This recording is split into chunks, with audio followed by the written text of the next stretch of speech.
बिस्मिल्लाहिर्रहमानिर्रहीम। अस्सलामु अलैकुम वरहमतुल्लाहि वबरकातुहू। नाज़रीन कराम, मैंने अपनी पिछली वीडियो में नज़र बद, उसकी अलामात और फिर उसके इलाज के हवाले से गुफ्तगू की। आज जिस मौजू पर मैं गुफ्तगू करने जा रहा हूँ वो हैं असरात, उसके अलामात और फिर उसके इलाज के हवाले से। आज की हम इस गुफ्तगू में असरात क्या हैं इसको समझने की कोशिश करेंगे और फिर उसकी अलामात पर गुफ्तगू करेंगे और फिर आखिर में इंशाअल्लाहुल अज़ीज़ हम उसके इलाज के हवाले से गुफ्तगू करेंगे। दोस्तों, अक्सर लोग ये कहते हुए पाए जाते हैं कि उन्हें हवाई असरात हो गए हैं या उन्हें असरात की शिकायत हो गई है। हमारे यहाँ असरात को मुख्तलिफ ज़बानों में, मुख्तलिफ इलाकों में, मुख्तलिफ शहरों में लोग मुख्तलिफ नामों से जानते हैं। बाज़ लोग असरात को हवाई असर कहते हैं, बाज़ लोग असरात को झपेटा कहते हैं, बाज़ लोग असरात को जिन्नात की नज़र कहते हैं, बाज़ लोग असरात को गंदे असरात कहते हैं, बाज़ लोग असरात को कसर कहते हैं। इस तरह मुख्तलिफ इलाकों में, मुख्तलिफ ज़बानों में मुख्तलिफ लोग इसकी कैफियत के हिसाब से मुख्तलिफ नामों से असरात को जानते हैं। जैसे मैंने अपनी पिछली वीडियो में नज़र बद की कुछ कैफियत का जिक्र किया था और अलामात का जिक्र किया था, इसी तरीके से असरात की भी कुछ कैफियत हैं और उसके कुछ अलामात हैं। जैसे नज़र बद के हो जाने की वजह से इंसान मुख्तलिफ किस्म की परेशानियों में, मुख्तलिफ किस्म की बीमारियों में मुब्तला हो जाता है। बिल्कुल इसी तरीके से अगर कोई शख्स असरात की लपेट में आ जाए तो वो भी मुख्तलिफ किस्म की बीमारियों या मुख्तलिफ किस्म की परेशानियों का शिकार हो जाता है। अब सबसे पहले इस बात को समझ लेते हैं कि असरात बुनियादी तौर पर हैं क्या या असरात होते क्या हैं। जैसे इंसानी नजर से किसी दूसरे इंसान को देख लेने से नजर वाक़ई हो जाती है और नजर लग जाती है कि एक शख्स ने किसी दूसरे शख्स को आंख भर के देखा, उसके खाने पीने पर, उसके पहनने ओढ़ने पर, उसकी सवारी पर, उसके घर बार पर, उसके कारोबार पर, किसी भी शय पर जब किसी एक इंसान की नजर पड़ी तो उससे दूसरे शख्स को नजर लग गई और नजर लगने से उसको मुख्तलिफ किस्म की परेशानियों का सामना करना पड़ा। बिल्कुल इसी तरीके से असरात का हो जाना भी नजर ही होता है, नजर ही कहलाता है। फर्क सिर्फ इतना है कि जिस नजर को हमने पहले जिक्र किया था वो इंसान से इंसान को नजर का हो जाना है कि इंसानी नजर कहलाती है वो, और ये नजर जो है अल्लाह तबारक व तआला की बनाई हुई मखलूक जिसे हम जिन्नात कहते हैं, उस जिन्नात के हो जाने से या जिन्नात की निगाह के, नजर के हो जाने से असरात पैदा हो जाते हैं। असरात क्यों पैदा हो जाते हैं, कहां से पैदा हो जाते हैं? बुनियादी तौर पर असरात कहीं आने जाने से, किसी असर वाली जगह से गुजर हो जाने से, किसी असर वाली जगह पर चले जाने से।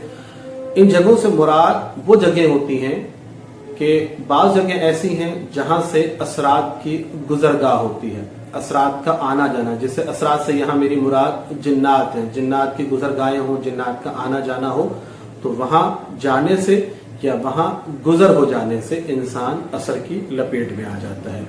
या बाज़ ऐसा भी होता है कि वो खुली फिजा, वो खुला माहौल, वो खुली जगह जहां हम जाते हैं, खा वो घूमने फिरने की नीयत से जाएं या वहां से कोई हमारा गुजर हो जाए, जहां पर जिन्नात का बसेरा हो। अब इन चीजों को हतमी तौर पर कभी भी हम जज नहीं कर सकते, इन चीजों को कभी भी जांचा नहीं जा सकता, लेकिन इन असरात का हो जाना अमूमी तौर पर ऐसी ही जगहों से होता है कि अगर हम किसी रास्ते से गुजर गए, किसी आने जाने वाली जगह से गुजर गए, किसी खुली जगह में हमारा जो है वो गुजर हो गया, या सफर करते वक्त हमारा मामला जो है वो असरात वाली जगह से गुजरा तो हम असरात की लपेट में आ जाते हैं। असरात की जो लपेट है, जैसे नजर बद इंसान के अंदर मुख्तलिफ किस्म की परेशानियों को, मुख्तलिफ किस्म की अलामात को जाहिर करती है, इसी तरीके से अगर कोई शख्स ये महसूस करता है कि वो हवाई असरात की या जिन्नात की नज़र में आ गया है, तो उसकी भी कुछ अलामात हैं जो इंसान के अंदर जाहिर होती हैं। अब अगर आप मेरी पिछली वीडियो को देखें तो मैंने नजर बद की कुछ अलामात का जिक्र किया था। जो अलामात नजर बद की हैं उसी से तकरीबन मिलती जुलती अलामात असरात की भी हैं, कि असरात में भी नजर बद की तरह ही चंद अलामात जाहिर होती हैं जिससे तबीयतों पर बोझ बनता है, तबीयतें बिगड़ती हैं, तबीयतें खराब होती हैं। लेकिन कुछ चीजें हवाई असरात में इंसानी नजर की निस्बत इजाफतन चीजें हैं, उसमें इजाफा होता है। यानी कि अगर आपको हवाई असरात हो जाते हैं, आप हवाई असरात का शिकार हैं, तो कुछ चीजें, कुछ अलामात ऐसी हैं जो आपको नजर बद की निस्बत ज्यादा महसूस होंगी। जैसे तबीयत में मुस्तकिल बेचैनी घबराहट का होना, कि आपकी तबीयत हमेशा मुस्तकिल तौर पर बेचैनी घबराहट महसूस करने लगती है। मुस्तकिल तौर पर वसवसों का आना, वहम का हो जाना, मुख्तलिफ किस्म के ख्यालात बार बार आपके जहन में गर्दिश करें, ऐसे ख्यालात जो नॉर्मल हालत में एक नॉर्मल इंसान को नहीं आने चाहिए। बाज़ लोगों को अपनी बीमारी को लेकर बहुत से जो है वो ख्यालात आना शुरू हो जाते हैं। बाज़ लोगों को अपनी मौत की तरफ जो है वो ख्यालात जाते हुए महसूस होते हैं। बाज़ लोगों को इस कदर परेशान करते हैं वो ख्यालात कि उनको डर और खौफ मुसलसल उनकी तबीयतों में रहने लग जाता है। फिर इसी वजह से बाज़ लोगों को रात की नींद खराब हो जाती है, या बाज़ औक़ात नींद में भी तरह तरह के अजीब अजीब से ख्वाब देखने में आते हैं कि इंसान को ये लगता है कि वो किसी मुश्किल से, किसी परेशानी से गुजर रहा है। ये ख्वाब भी उसको अजीब अजीब तरह से आते हैं। और फिर एक अहम मामला ये भी है कि अगर किसी शख्स को असरात हो जाएं तो उस असरात की वजह से एक अलामत ये भी पैदा होती है कि लोगों का अमूमी तौर पर इबादत की तरफ जो रुझान है वो कम हो जाता है। नमाज से इंसान गाफिल होना शुरू हो जाता है, नमाज पढ़ी नहीं जाती, कुरान पाक की तिलावत की नहीं जाती, या अगर इंसान नमाज की तरफ राग़िब होता है, कुरान पाक की तरफ राग़िब होता है, उसे पढ़ने की कोशिश करता है, तो इंसान को मुश्किलात और परेशानियों का सामना करना पड़ता है। बसा औकात लोगों को तकलीफ तक भी महसूस होती है। ये सारी वो अलामात हैं जो इंसान को हवाई असरात की वजह से हो जाती है। अगर इस तरह की कोई भी कैफियत आप में पाई जाती हो तो ये हवाई असरात के हो जाने की अलामत है कि आप हवाई असर की लपेट में आ गए हैं। अब आखिर में मैं ऐसे तमाम लोग जिनको ये महसूस होता है कि वो हवाई असर की लपेट में आ गए हैं, उनके लिए मैं एक इलाज जो है वो तजवीज़ कर रहा हूँ। अल्लाह के हुजूर मैं दुआगो हूँ कि जो कुछ मैं आपको बताने जा रहा हूँ, अगर आप इंशाअल्लाहुल अज़ीज़ उस पर अमल करेंगे तो मुझे यकीन है अल्लाह तबारक व तआला आपको शिफा अता फरमाएंगे। जो चीज़ मैं आपको बताने जा रहा हूँ उसको पूरी तफसील के साथ समझिएगा, सुनिएगा और फिर उस पर अमल कीजिएगा। अल्लाह पाक बरकतें अता फरमाएंगे। तरीक़ेकार ये है कि आपने करना ये है, एक 1.5 लीटर खाली पानी की बोतल ले लीजिए। एक 1.5 लीटर पानी की बोतल हो कि उसमें 1.5 लीटर पानी होना चाहिए। एक 1.5 लीटर पानी की बोतल लीजिए और फिर उसे आपने करना यह है कि फजर की नमाज के बाद 11 मरतबा दुरूद शरीफ पढ़े, 1 मरतबा सूरह यासीन की तिलावत कीजिए, फिर आखिर में 11 मरतबा दुरूद शरीफ पढ़ना है। 11 मरतबा दुरूद शरीफ, 1 मरतबा सूरह यासीन की तिलावत करनी है, आखिर में 11 मरतबा दुरूद शरीफ पढ़ना है। ये पढ़कर वो पानी की बोतल जो आपके पास 1.5 लीटर पानी की बोतल है उस पर आपने दम कर लेना है। खुद उस पर जो है वो पड़ा हुआ जो कुछ था उसको फूंक देना है आपने। ये दम करने के बाद आपने उस पानी को पीने के लिए इस्तेमाल करना है। आपने उस पानी को इस तरह इस्तेमाल कीजिए कि वो जो 1.5 लीटर पानी की बोतल है उसे सुबह फजर की नमाज के बाद, चूंकि आपने ये अमल किया था, पढ़ा था, तो उसको थोड़ा थोड़ा करके पीते रहिए, इतना कि शाम मगरिब तक वो पानी खत्म हो जाए। अगर वो पानी मगरिब से पहले, चूंकि पीने के लिए था, अगर आपने उसको ज्यादा मिकदार में पिया है और वो मगरिब से पहले खत्म हो रहा हो, तो आप मामूल में, घर का जो मामूल का पानी है, आप उसमें मजीद ऐड कर लीजिए और फिर उसी पानी को, जो पड़ा हुआ पानी है, मगरिब तक इस्तेमाल कीजिए। थोड़ा थोड़ा करके पीना है, उसमें घर में मजीद पानी इस्तेमाल करना चाहें तो भी जो है वो कर सकते हैं। लेकिन ये अमल सुबह फजर की नमाज के बाद आप करेंगे। फजर की नमाज से ये अमल आपका स्टार्ट होगा और मगरिब तक रहेगा।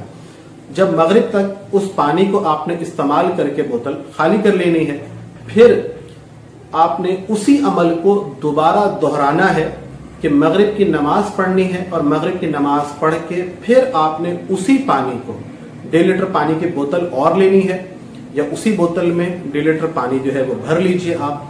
फिर आप दोबारा 11 मरतबा दुरूद शरीफ पढ़ लीजिए, 1 मरतबा सूरह यासीन की तिलावत कर लीजिए, फिर आखिर में 11 मरतबा दुरूद शरीफ पढ़कर फिर उस पानी को पीने के लिए इस्तेमाल कीजिए। और वो जो मगरिब के बाद आप पानी इस्तेमाल करेंगे पीने के लिए, वो अगली फजर तक, जो आने वाली फजर होगी, उस वक्त तक वो आपने इस्तेमाल करना है।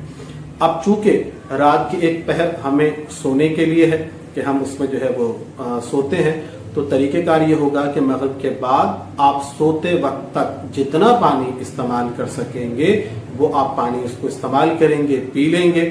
और अगर उसमें से पानी मगरिब सोने से पहले वो पानी आपका खत्म हो जाता है तब भी ठीक है। अगर वो रह गया तो कोशिश कीजिए कि फजर की नमाज से पहले पहले उस पानी को मुकम्मल कर लीजिए।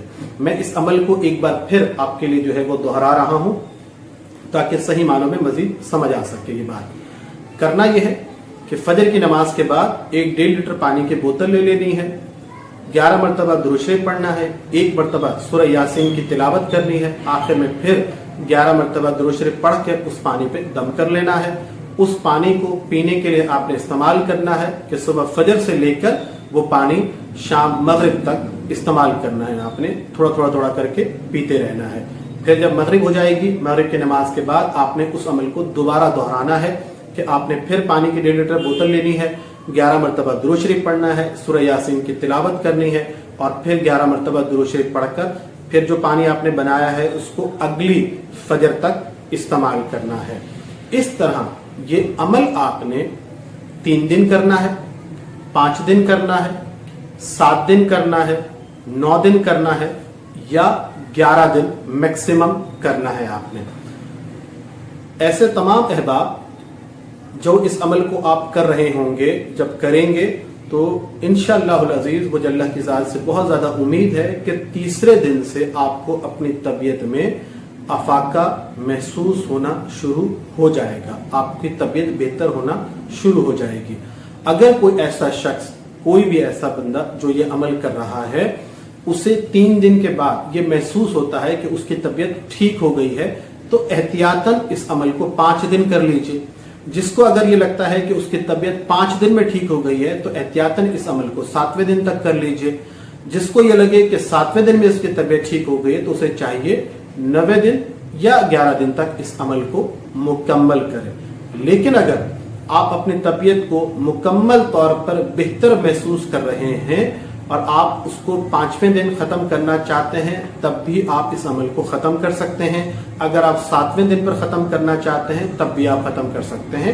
इसकी कोई कैद नहीं है कि लाजमी आपने इस अमल को 9 दिन पूरा करना है या 11 दिन पूरा करना है। जहां आपको लगे कि आपकी तबीयत मुकम्मल तौर पर ठीक हो चुकी है, जहां आपको लगे कि आपकी तबीयत मुकम्मल तौर पर बेहतर हो चुकी है, आप इस अमल को छोड़ सकते हैं, खत्म कर सकते हैं। इस अंदाज से इस अमल को करते रहिए। अल्लाह तबारक व तआला से मैं बहुत ज़्यादा दुआ गो हूँ और बहुत ज़्यादा पुर उम्मीद हूँ कि इंशाअल्लाह ताला मेरे इस बताए हुए अमल से आपकी तकलीफ دور ہو جائے گی اور آپ بہت ساری ایسی پریشانیاں جو ہوائی اثرات کی صورت میں انسان کو لاحق ہوتی ہیں اس سے بہتر ہو جائیں گے۔ یہاں آخر میں ایک بات اور وضاحت کر دوں کہ اس عمل کو کرنے کے لیے سب سے بہترین طریقہ یہ ہے کہ سورہ یاسین کی تلاوت آپ نے خود کرنی ہے۔ آپ خود اگر سورہ یاسین کی تلاوت کریں گے تو زیادہ بہتر عمل ہے، لیکن اگر کسی وجہ سے آپ خود سورہ یاسین کی تلاوت نہیں کر سکتے، اس کی وجہ کوئی بھی ہو سکتی ہے، آپ نہیں کر سکتے، تو یہ عمل آپ کسی سے بھی کروا سکتے ہیں، یعنی سورہ یاسین آپ کی جگہ کوئی اور بھی پڑھ کے آپ کو دے سکتا ہے، اس پانی پہ دم کر سکتا ہے اور آپ اس کو استعمال کر سکتے ہیں۔ اللہ تبارک و تعالی ہمارے لیے آسانیاں پیدا کرے، اللہ تبارک و تعالی ہم سب کو کامل اکمل شفا عطا فرمائے۔